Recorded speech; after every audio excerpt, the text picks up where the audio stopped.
Already ఈ పట్టభద్రులు ఏం కోరుకుర్రో Congress party ప్రభుత్వం తన మేనిఫెస్టోలో కాంగ్రెస్ పార్టీ తన మేనిఫెస్టోలో అంశాలను ప్రస్తావించి మేము అమలు చేయడానికి సిద్ధంగా ఉన్నామని చెప్పింది డిక్లరేషన్.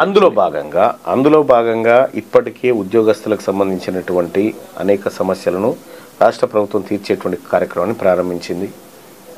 డిఎస్సి పోస్టులు పెంచింది. ఆ తర్వాత గురుకుల టీచర్లకు నియామక పత్రాలు ఇవ్వబోతా ఉంది.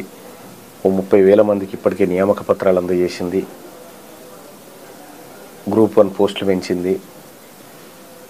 ఉద్యోగస్తులకు సంబంధించి ప్రమోషన్లు, మొన్న టీచర్ల ప్రమోషన్లు, పండిట్ పీఈటీల అప్గ్రేడేషన్ జరుగుతూ ఉంది. సో ఇదంతా ప్రభుత్వము ఆల్రెడీ తనకు తాను చేయాలనుకున్నటువంటి పనులు. నువ్వేం చేస్తావు మళ్ళీ అంటే ఈ 2.5 సంవత్సరాల్లో నేను చేయాల్సింది వేరే ఉంది. నేను దిశ టీవీకి మొట్టమొదటిసారిగా చెప్తా ఉన్నా, నేను ఇప్పటివరకు ఏ ఛానల్ కూడా చెప్పలేదు. అసెంబ్లీలో ప్రైవేట్ బిల్ పెట్టబోతా ఉన్నా రైట్ టు రీకాల్ మీద. Right to recall if their performance is not well, not at their aspirations. అంతే. నీ పర్ఫార్మెన్స్ సరిగా లేకపోతే ప్రజలకు నిన్ను గద్దె దించే హక్కు కావాలి. 5 ఏళ్ళ దాకా ఎందుకు ఆగాలి? మండలిలో right to recall private bill నేను పెట్టబోతున్నా. అది ఇంక్లూడింగ్ మల్లన్న కూడా వర్తిస్తుంది పని చేసి. మొట్టమొదటిది నా మీదనే జరగని.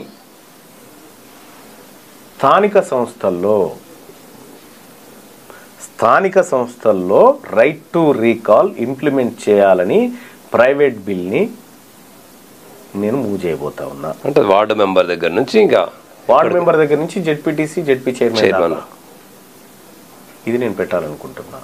మరి ఇది పెట్టే టైంలో ఒక పార్టీ సంబంధించిన వ్యక్తిగా ఏమన్నా ఐడియాలజికల్గా క్లాష్ వస్తుంది? మా పార్టీ సలహాలు కూడా తీసుకుంటా పెట్టడం కోసం. ఎందుకంటే రేపు గెలవబోయేదో లేకపోతే ఇదే కాంగ్రెస్ పార్టీ భారతదేశంలో వివిధ రాష్ట్రాల్లో రైట్ టు రీకాల్ స్థానిక సంస్థలు ఇంప్లిమెంట్ చేసింది. కాంగ్రెస్ పార్టీ రైట్ టు రీకాల్కి ఏం వ్యతిరేకం కాదు. గౌరవ ముఖ్యమంత్రి గారు దీన్ని బిల్లు రూపంలోనే తీసుకొద్దామన్నప్పుడు 100% ఆ డ్రాఫ్టింగ్ అంతా చేసినాం. అది ముఖ్యమంత్రి గారితో కూర్చొని ఒక జవాబుదారితనాన్ని పెంచుతాం. లేదు అనుకున్నప్పుడు ప్రైవేట్ బిల్ మూవ్ చేస్తాం. అప్పుడు ఇది ఇప్పుడున్నటువంటి ఆ స్పియర్లో చూస్తే ఇది ఒక విప్లవాత్మకమైనటువంటి ఇన్నోవేటివ్గా 100%. ఎందుకంటే ప్రజలకు మనం సమాధానం చెప్పుకోవాలి సార్. నువ్వు ఎన్నైనా చెప్పు, ప్రజలకు మనం జవాబుదారులం. ప్రజలు ఒక రకంగా చెప్పాలంటే ప్రజల జీతగాళ్ళం. కాబట్టి ప్రజలను ఎంతసేపు ఓనర్లుగా చూడాలి తప్ప, ఓనరు ఆయనకు విశ్వాసం ఉన్న రోజే మనం ఉంచుకోవాలి పనిలో, లేకపోతే తీసేయాలి సార్. అటువంటి దానికోసం మేము పదే మొదటి నుంచి చెప్తా ఉన్నాం, రైట్ టు రీకాల్ కావాలి అని చెప్పి చెప్తా ఉన్నాం. అది మొట్టమొదటిసారిగా గౌరవ ముఖ్యమంత్రి గారి ఆశీస్సులతోటి జనం కూడా దీన్ని యాక్సెప్ట్ చేస్తారు. చేయాలి కదా సార్. ఏ వరకు వాళ్ళ కోసం ఈ థియరీ తోటి. ఎందుకంటే సార్ అప్పుడు ఎప్పుడైనా ఒక ఎమ్మెల్యేకు, మంత్రికో గులాంగిరి చేసేటోళ్ళు ఎవరు ఉంటారు సార్? కింది స్థాయిలో సర్పంచో, ఎంపీటీసో వాళ్ళు చేసుకుంటూ ఊర్లో పెత్తనాలు చేయాలి. కానీ ఆ ఎంపీటీసీ, సర్పంచ్ జుట్టు ప్రజల చేతుల్లో ఉంటే ఈ గులాంగిరి బంద్ అవుతుంది సార్. అప్పుడు జనం చెప్పినట్టు వింటారు. కాబట్టి రైట్ టు రీకాల్ అనేది చాలా ఇంపార్టెంట్. ఈ ఆలోచన ఎక్కడి నుంచి వచ్చింది? గత ప్రభుత్వాన్ని చూసిన తర్వాత వచ్చిందా సార్? నేను రైట్ టు రీకాల్ మీద బాగా రీసెర్చ్ చేసిన సార్.